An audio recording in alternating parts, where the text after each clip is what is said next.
भर्ती, कर्मचारियों की भर्ती के बारे में अपना अध्ययन करेंगे। रिक्रूटमेंट ऑफ पर्सनल अर्थ, प्रत्येक संस्था को कर्मचारियों की आवश्यकता पड़ती है। नई संस्था की स्थापना के समय उसे कर्मचारियों की आवश्यकता पड़ती है। तत्पश्चात कभी इसकी आवश्यकता संस्था के विस्तार विकास के कारण, तो कभी कभी कुछ कर्मचारियों के संस्था छोड़कर चले जाने के कारण उत्पन्न होती है। कभी कभी तकनीकी परिवर्तनों के कारण भी कर्मचारियों की आवश्यकता पड़ती है। प्रत्येक नई एवं विद्यमान संस्था को कर्मचारियों की आवश्यकताएं पड़ती ही रहती है। इन आवश्यकताओं पूर्ति के लिए भर्ती, फिर चयन, फिर प्रतिस्थापन के कार्य अनिवार्य हो जाते हैं। आज अपना कर्मचारी भर्ती के बारे में अध्ययन करेंगे। भर्ती एक ऐसा कार्य है जिसके द्वारा लोगों को संस्था में उपलब्ध रिक्त पदों की जानकारी दी जाती है तथा उन्हें उन पदों के लिए आवेदन करने के लिए प्रेरित किया जाता है। फिलिपो के अनुसार भर्ती वह प्रक्रिया है जिसके द्वारा भावी कर्मचारियों की खोज की जाती है तथा उन्हें संस्था के पदों के लिए आवेदन करने हेतु प्रेरित किया जाता है। डेल बीच के मतानुसार भर्ती मानव शक्ति स्रोतों का विकास करना तथा बनाए रखना है। इसमें उपलब्ध श्रम का एक पूल बनाया जाता है जिसमें से संस्था अतिरिक्त कर्मचारियों की आवश्यकता पड़ने पर प्राप्त कर सके। संक्षेप में अपन ये कह सकते हैं, भर्ती एक प्रक्रिया है जिसके अंतर्गत लोगों को संस्था में उपलब्ध पदों की जानकारी उपलब्ध की जाती है तथा उन्हें उन पदों के लिए आवेदन करने हेतु प्रेरित किया जाता है ताकि संस्था अपने भावी कर्मचारियों का पूल बना सके तथा जब भी अतिरिक्त कर्मचारियों की आवश्यकता पड़े तो संस्था उस पूल में से इच्छा एवं आवश्यकता अनुसार कर्मचारियों की नियुक्ति कर सके। भर्ती नियुक्ति का प्रथम चरण है, जबकि चयन प्रक्रिया नियुक्ति से पूर्व का कार्य है। प्रार्थियों की खोज तक ही सीमित है। भर्ती की कुछ विशेषताएं हैं। पहली, भर्ती एक प्रक्रिया है जो सदैव चलती रहती है। इस प्रक्रिया में अच्छे कर्मचारियों की खोज की जाती है। भर्ती प्रक्रिया द्वारा संभावित कर्मचारियों को आवेदन देने हेतु प्रेरित किया जाता है। इससे कर्मचारियों के स्रोतों का विकास किया जाता है तथा उन्हें बनाए रखने का प्रयास किया जाता है। भर्ती का तात्पर्य चुनाव से नहीं है, अर्थात भर्ती में चयन में पर्याप्त अंतर होता है। भर्ती करने पर चयन करना अनिवार्य नहीं होता है। भर्ती वर्तमान आवश्यकताओं के लिए हो यह आवश्यक नहीं है, भविष्य की आवश्यकता के लिए भी भर्ती की जा सकती है। भर्ती की आवश्यकता, नीड फॉर रिक्रूटमेंट। किसी भी संस्था में भर्ती की आवश्यकता निम्नलिखित कारणों से हो सकती है। पहला कारण, नवीन संस्था की स्थापना। जब कोई नई संस्था स्थापित की जाती है तो उसको कर्मचारियों की आवश्यकता पड़ती है, अतः प्रत्येक नई संस्था को कुछ कर्मचारी भर्ती करने पड़ते हैं। संस्था का विकास, प्रत्येक संस्था सदैव प्रारंभिक स्थिति में नहीं बनी रहती है। सामान्यतः प्रत्येक संस्था का धीरे धीरे निरंतर विकास होता रहता है।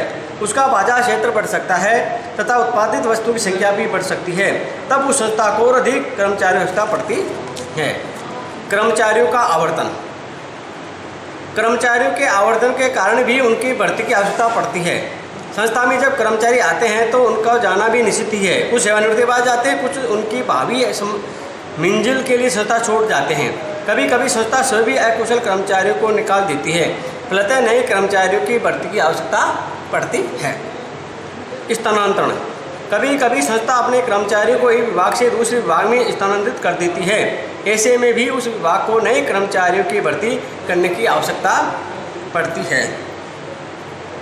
पदोन्नति, जब कर्मचारियों की पदोन्नति हो जाती है तो उनके रिक्त स्थानों को भरने के लिए भी नए कर्मचारियों की भर्ती करनी पड़ती है।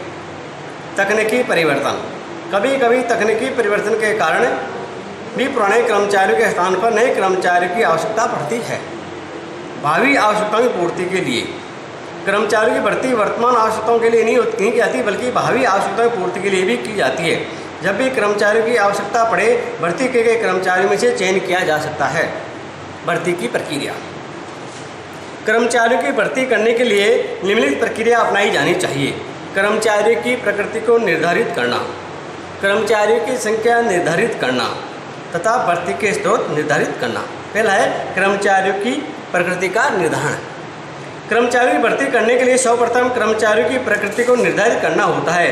कर्मचारी किस प्रकार से किन योग्यताओं वाले किन कार्यों करने के लिए आवश्यक है, इन प्रश्नों का उत्तर सर्वप्रथम प्राप्त करना होता है। इन प्रश्नों के उत्तर जब तक ज्ञात नहीं होंगे तब तक वह ठीक से भर्ती नहीं की जा सकती।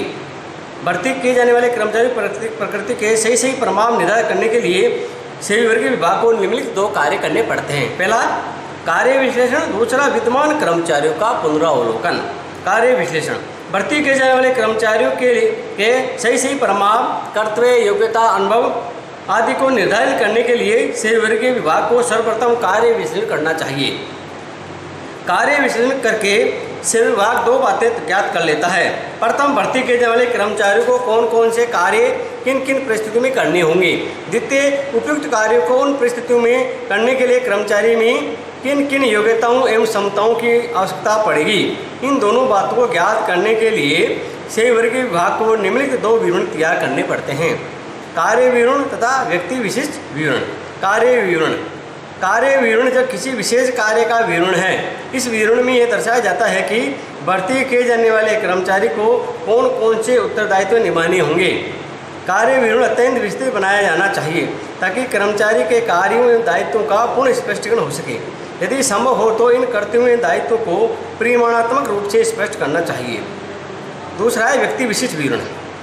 जब कार्य को देखकर ही व्यक्ति विशिष्ट तैयार किया जाता है। इस विवरण में यह दर्शाया जाता है कि भर्ती किए जाने वाले कर्मचारियों में कौन कौन से शारीरिक, मानसिक, चारित्रिक, व्यावसायिक गुणों का होना आवश्यक है।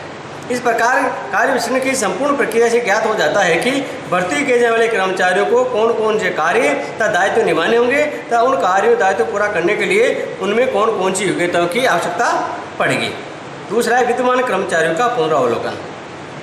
कार्य विश्लेषण के आधार पर भर्ती किए जाने वाले कर्मचारियों के कार्यों एवं योग्यताओं का केवल सिद्धांत ज्ञान हो पाता है। वास्तविक स्थिति में कर्मचारियों को कौन कौन से कार्य करने पड़ते हैं ताकि इन विशिष्ट योग्यता गुणों वाले कर्मचारी व्यवहार में अधिक सफल होते हैं। जानकारी तो विद्यमान कर्मचारियों के अभिलेखों के पुनरावलोकन से ही प्राप्त की जा सकती है। इस हेतु सेवी विभाग अपने विद्यमान कर्मचारियों की गोपनीय व्यक्तिगत मूल्यांकन रिपोर्ट का अध्ययन करता है। इस अध्ययन से इस विभाग उन बातों के बारे में जानकारी प्राप्त करता है। विद्यमान सफल कर्मचारियों में कौन कौन सी प्रमुख शैक्षणिक योग्यताएं हैं, ऐसे कर्मचारी का अनुभव प्रशिक्षण का स्तर कैसा है, ऐसे कर्मचारी किन स्रोत से उपलब्ध हुए हैं, ऐसे कर्मचारियों की रुचियां किस प्रकार की है इत्यादि। इस प्रकार विवरण से स्पष्ट हो जाता है कि कार्य विश्लेषण तथा विद्यमान कर्मचारियों के अभिलेखों का पुनरावलोकन करके नई भर्ती किए जाने वाले विक्रयकर्ताओं की योग्यताओं तथा प्रकृति को आसानी से निर्धारित किया जा सकता है। दूसरा है कर्मचारियों की संख्या का निर्धारण। कर्मचारियों के कार्यों, दायित्व तथा उनकी प्रकृति तथा योग्यताओं को निर्धारित कर लेने के बाद सेवी वर्ग विभाग को भर्ती किए जाने वाले कर्मचारियों की संख्या निर्धारित करनी पड़ती है। कर्मचारी संख्या कई बातों से प्रभावित होती है। सामान्यतः कर्मचारी संख्या का निर्धारण निम्नलिखित बातों को ध्यान में रखकर किया जाता है। प्रथम, विद्यमान कार्य, भावी विस्तार की संभावनाएं, कार्यभार का अनुमान, विद्यमान कर्मचारियों की संख्या, विद्यमान कर्मचारियों में से निकट भविष्य में छोड़ जाने या सेवानिवृत्त होने या पदोन्नति प्राप्त करने वालों की अनुमानित संख्या और कर्मचारियों के सामान्य आवर्तन की दर। भर्ती के स्रोतों का निर्धारण। भर्ती के अनेक स्रोत हैं। हम उन सभी स्रोतों को मोटे रूप से 2 भागों बांट सकते हैं, आंतरिक स्रोत और बाह्य स्रोत। आंतरिक स्रोत संस्था के अंदर कार्यरत कर्मचारियों में से जब भर्ती की जाती है तो उसे आंतरिक स्रोत से भर्ती कही जाती है। आंतरिक स्रोत से भर्ती करने के निम्न प्रमुख लाभ होते हैं। कर्मचारियों को पर्याप्त पदोन्नति के अवसर प्राप्त हो जाते हैं। कर्मचारियों की योग्यता का अंकन करना बहुत सरल होता है। भर्ती में चुनाव की समस्याओं का अंत हो जाता है। कर्मचारियों के मनोबल में वृद्धि होती है। संस्था के बारे में पहले से जानकारी हो जाती है। सेवा का अनुभव होता है जिससे कार्य में रुकावट नहीं आती है। कर्मचारियों को अभिवृद्ध करने के लिए पदोन्नति करना भी आवश्यक है। कर्मचारी सदैव संस्था में बने रहने की सोचते हैं। कर्मचारियों के प्रशिक्षण व्यय नहीं करना पड़ता है। कर्मचारियों की योग्यता का मूल्यांकन समय समय पर किया होता रहता है। इससे कर्मचारियों को कार्य संतुष्टि मिलती है। पुराने कर्मचारियों पर प्रबंधकों का विश्वास होता है। पुराने कर्मचारियों के संस्था के ग्राहकों अन्य पक्षकारों से संबंध पहले से विद्यमान रहते हैं। आंतरिक स्रोत से भर्ती करने के अनेक लाभ है, किंतु इसके कुछ दोष भी है जो निम्न प्रकार है। कर्मचारियों के चयन का क्षेत्र संकुचित हो जाता है। संस्था में नए कर्मचारी के नहीं आने से नए विचारों का आवागमन बंद हो जाता है। पुराने कर्मचारी रूढ़िवादी तरीकों से ही संस्था को चलाते रहते हैं। ये पद्धति अनुभव का अत्यधिक महत्व देती है। इससे अनेक प्रशिक्षण संस्थाओं के विकास पर रोक लग जाती है। ये लोकतंत्रात्मक नहीं है। नई तकनीकी ज्ञान वाले कर्मचारियों की आवश्यकता के समय ये प्रणाली अनुपयुक्त रहती है। बाह्य स्रोत, जब संस्था के बाहर से नए व्यक्तियों की भर्ती की जाती है तो वो बाह्य स्रोत से भर्ती कहलाती है। बाह्य स्रोत से भर्ती करने के निम्न लाभ है। संस्था में नए सृजनशील मस्तिष्क वाले कर्मचारियों का आगमन होता है। नए तकनीकी आवश्यकताओं को पूरा करना आसान रहता है। सभी व्यक्तियों को समान अवसर प्राप्त होते हैं। दो शब्दों में ये विधि प्रजातांत्रिक सिद्धांत के अनुरूप है। भर्ती का व्यापक क्षेत्र उपलब्ध हो जाता है। व्यवसाय केवल रूढ़िवादी विचारों का ही गढ़ नहीं बने रहता। प्रबंध क्रिया में गतिशीलता आने लगती है। प्रतिवर्ष विश्वविद्यालयों में से निकलने वाले छात्रों के लिए सेवा के अच्छे अवसर प्राप्त हो जाते हैं। प्रशिक्षित व्यक्तियों को नियुक्ति करके प्रशिक्षण की समस्या से बचा जा सकता है। अनुभवी कर्मचारी भी प्राप्त किए जा सकते हैं। बाह्य स्रोत से भर्ती करने के जहाँ एक कई लाभ है, वहीं दूसरी ओर इसके कुछ दोष भी है जो निम्नलिखित है। बाह्य स्रोत से भर्ती करने में अनुभवहीन कर्मचारियों की भर्ती संभव है।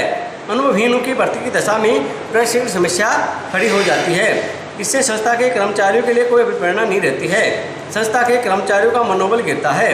कर्मचारियों में असंतोष उत्पन्न हो सकता है। बाह्य भर्ती के द्वारा गलत व्यक्तियों का चुनाव होना भी संभव है। विश्वासपात्र कर्मचारी प्राप्त करना कठिन होता है। नए कर्मचारी को संस्था में अपने कार्य से परिचित होने से भी काफ़ी समय लग जाता है। भर्ती के दोनों स्रोतों के अपने अपने लाभ दोष है, अतः किसी भी स्रोत छोड़ा हुआ स्वीकार नहीं जा सकता। अतः एक कुशल सेवकीय प्रबंध की भर्ती करते समय दोनों ही स्रोतों के लाभों को अधिकतम रूप से प्राप्त करने का प्रयास करना चाहिए तथा दोषों दूर करने की कोशिश करनी चाहिए। सेवकीय प्रबंध को भर्ती की जब आवश्यकता पड़े सर्वप्रथम अपने आंतरिक स्रोतों की ओर ध्यान देना चाहिए। यदि उचित योग्यता वाले व्यक्ति उपलब्ध हो जाते हैं तो निश्चित ही आंतरिक स्रोत का उपयोग करना चाहिए, किंतु आंतरिक स्रोत संस्था की वर्तमान अवस्था की पूर्ति करने में असमर्थ है तो सेवकीय प्रबंधक को बाह्य स्रोत से भर्ती करनी चाहिए।